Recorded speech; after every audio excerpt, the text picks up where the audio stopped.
Chlapec bol prvýkrát so svojím otcom v horách na výlete.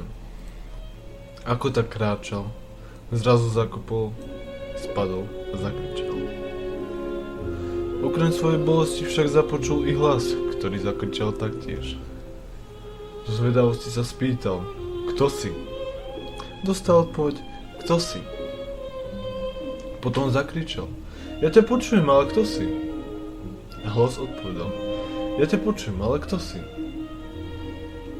Rozhnevaný chlapec znova zakričal, hlupák! A dostal odpoveď, hlupák. Vtedy sa chlapec pozrel na svojho otca a spýtal sa ho, oci, čo to má znamenať? Otec sa usmiel a povedal, synček, teraz ma pozorne počúvaj. A na to otec zakričal, ty si ten najlepší. Jeho hlas odpovedal, ty si ten najlepší.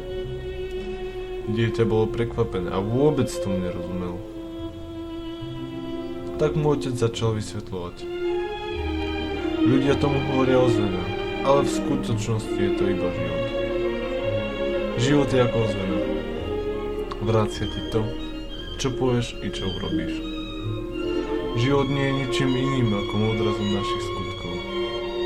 Ak si praješ viac lásky na svete, musíš najprv vytvoriť viac lásky v svojom srdci.